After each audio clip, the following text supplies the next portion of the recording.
Hey everybody, welcome to the Ron Purtee Show. This week, Sean Whalen. If you don't know who he is by his name, you will know when you see his face. He's been in People Under the Stairs.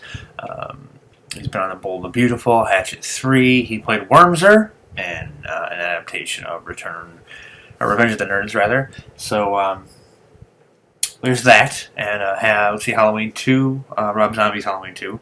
And all sorts of other. So we talk about everything from the Groundlings Theater and his time there to working now in the business, and the short that he shot for ABC's of Death, which have announced their finalists, I guess you could call it. So coming up on the program is going to be Anthony Melton from Bloody Cuts and B.J. McDonald, director of Hatchet 3 and the upcoming Penance Lane. So we got a lot of stuff going on. Before I get to the interview, don't forget to follow on Twitter at Ron Purtee. Visit the show site, ronpurtee.com, and spread the word. Use the hashtag #KingofChat. Hashtag #KingofChat. And help spread the word out about the program. So that's that. I hope you have a good Thanksgiving. We will see you next week with Anthony Melton. Here's my interview with Sean Whalen. Sean Whalen, thank you so much for being on the program. It's we put this together so quick. It was awesome, and thanks to Brad for that. And hey, thanks for having me. When it comes to you, it's like if somebody throws a rock at a movie, you're in it somewhere. Yeah, probably peeking behind some curtain somewhere. Yeah, I mean, you've been in Hatchet 3, you were in Halloween 2, you were what else? You were even in the straight to TV Revenge of the Nerds 3. 4. Was it 4? It was Next Generation. It was Next Generation, I know that much. Yeah. And it's just, I mean, you were even on, what was it, Bold and the Beautiful? I've been on Bold and the Beautiful. I've been on pretty much every soap that shoots in LA, yeah. And you got your start at the Groundlings Theater. Could we talk a little bit about what that kind of experience is that? Yeah, absolutely. The Groundlings Theater is a very famous improv. It's basically like Second City is to Chicago in Canada. And so I went there because I was in my senior year of college, and I was working at the UCLA Medical Center running blood from this treatment center over to the main building. And I would just fill up baskets of blood that they take and run it over to the labs. And that was my kind of gig.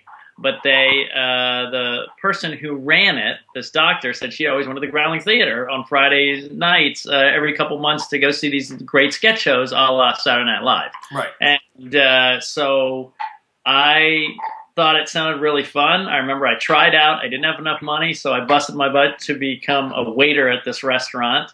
I did takeout for 3 months, started doing classes.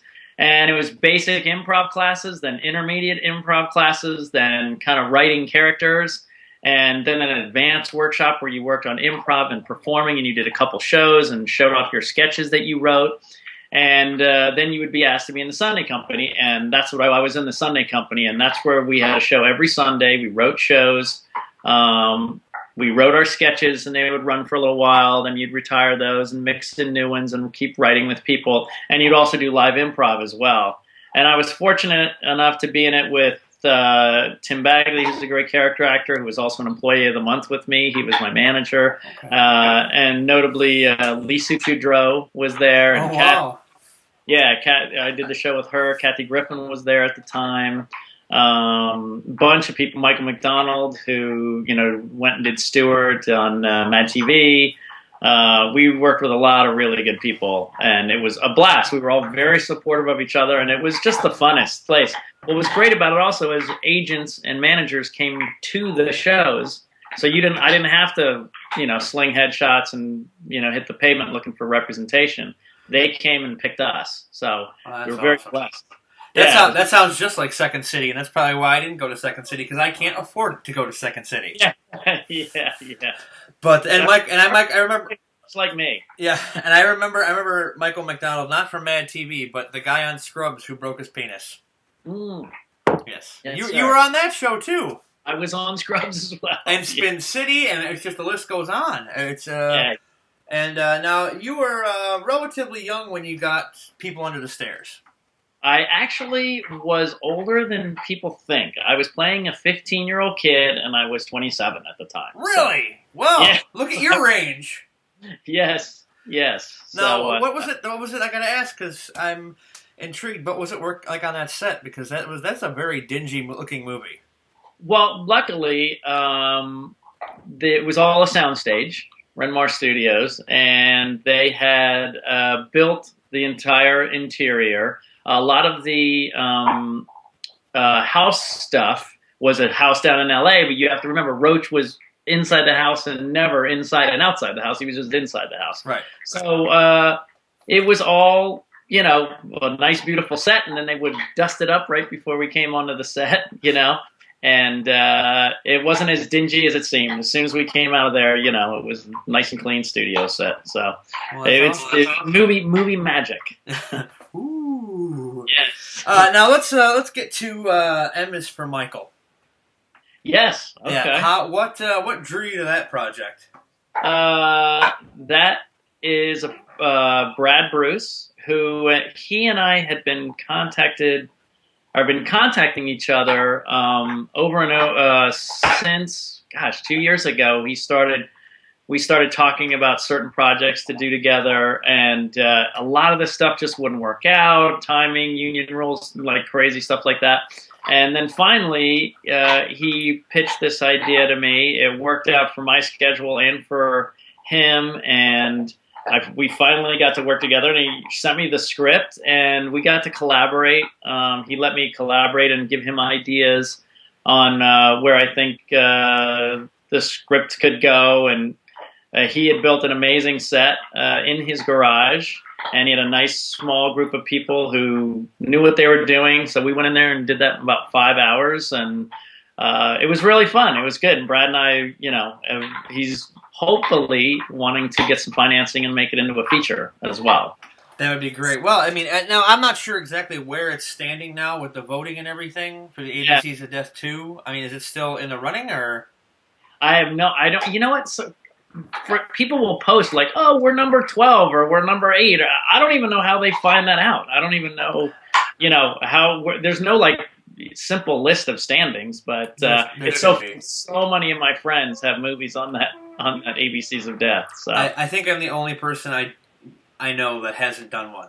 Yeah, I mean it's very big in the horror community. But I did just wrap a movie for if you have paranormal people called Villisca, which is the Villisca Axe Murder House in Iowa, which is a very, very big deal to the paranormal community. It's one of the biggest, scariest houses. There was 1912, a preacher played by myself came in and killed a family plus like 2 kid guests that were there, like 8 people with an axe.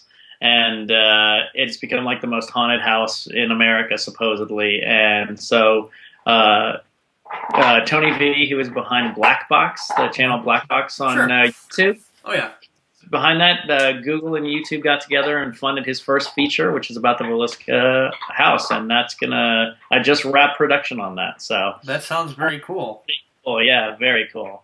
You play a killer basically in M is for Michael, and now you're a preacher killing people, and 2 in 1 month, 2 religious people killing people.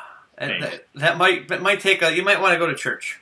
Yeah, maybe I become like a Buddhist mass murderer or something, just a little bit, or a Jewish strangler, or just some. Keep making it up. That'd be great. Now, you were in Hatchet 3. Yes. And you had a decent-sized role in that. And well, when BJ called me about it, he said, it's not a huge role, but you're the first kill. And I was kind of like, what does that mean? He goes, dude, the first kill is one of the most important parts. And I go, it is? And he goes, yeah. So I didn't know the lingo and the how important it was till I got there. So it was really fun. And working in the swamp had to be. Well, I was lucky because I came in a little bit later. So everybody had known the ins and outs of it. I mean, I said, "Oh, don't worry, I have a long sleeve shirt," and they just went, "Oh, long sleeve shirt." They're like, these bugs just eat through long sleeve shirts. Like, there's one girl who I never knew what she looked like, even when we went out on a wrap party night or a post production night. We were all out at a bar, and I had no idea who she was because she literally dressed like a ninja. She had scarves across her face, ski hats, multiple layers of clothes, even though it was so hot because she still got bit up, you know? They had like jumping spiders and things that would just jump on you, and the mosquitoes would just dig through your clothes. And so I literally, which I never do, I like to hang out on set. I just stayed in my trailer a whole lot. And then when I'd come out, it was so steamy, my glasses would go, like, you know, you've experienced if you ever go into like a steamy room, it just goes whoosh. Yeah. So I didn't stay outside very much.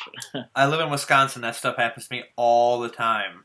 Yeah, exactly. It's a horrible thing. Now, right. You're on Facebook. People can reach you there. It's Yep. that guy, Sean Whalen. Yep, yeah, like that page, that guy, Sean Whalen. You can see a lot of updates. I'm doing, I've just started over the summer, and it's expanding now. Acting, either acting audition coaching, acting coaching, or career advice for people. I've started doing that via Skype and in person in LA. So you can always reach me for that on my Facebook, that guy, Sean Whalen. And you're well. on Twitter too, but I don't remember exactly how it goes. It's that guy SMW. There you go. At that guy SMW. Nice and simple. Nice and simple. Nice and simple. And now everybody's telling me you got to do, Instagram, and I was like, oh my god, I just got Facebook going. Yeah, I can't keep up. Yeah, it's a lot of stuff. But Sean, I want to thank you so much for being on. It's been a real pleasure, and we'll have to have you on again. All right, will do. Thanks so much.